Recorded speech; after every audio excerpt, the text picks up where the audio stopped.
Hi, welcome to step 5 of Mr. Rogers' screencasts on creating a journalism web portfolio. This will be the final step, and I'll just go over real quick here the scoring rubric and some examples of what you should actually put on your website to be awesome. This is the JEA rubric of how they will judge the Journalist of the Year competition. They're looking for examples of all of this in the website: news gathering, writing, editing.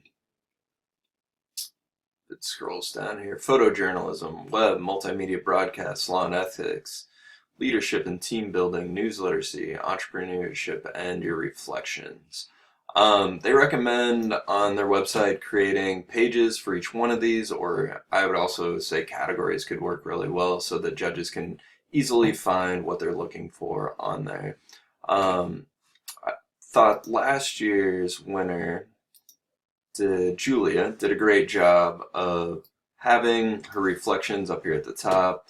This is her previous work experience where she wrote about designing a website and put an example of some of her design work, but also linked to the actual website that she made.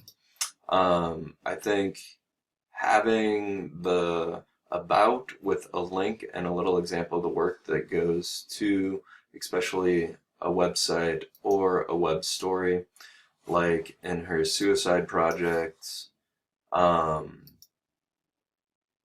you click on that page or post, whichever way you go, and you can scroll down and she has some images and a great reflection on it and links to actually how you can see the project. And I think having some of it on the portfolio website with the actual links to the project, if there's an online version, is great. I know my students were worried about having to repost everything on their portfolio site as well as on their or on the actual school publication site. And so anything that can eliminate work but also make it look great on their portfolio and on the website, I think is key. Another thing that I think the drop-down menus is really important. Having 3 or 4 top menus that everything goes under is great. Her menus don't exactly work precisely with the rubric, but all of it can be found really easy on there, and it's very clear. Final thoughts on the rubric. Make sure that you don't have to put all the essays and resumes on your website. They mainly want the website to be a showcase of your journalism work. You can upload those separately. Some people do lock them on a page that only judges have the password to, but you'll have to upload them as well.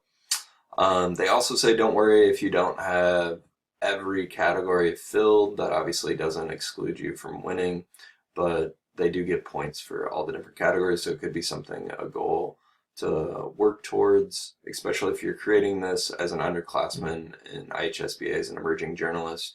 You can work on creating this body of work over your last couple of years as a journalist. All right, and to conclude, I think this is a great way and incentive to get more high school journalisms to create an online portfolio.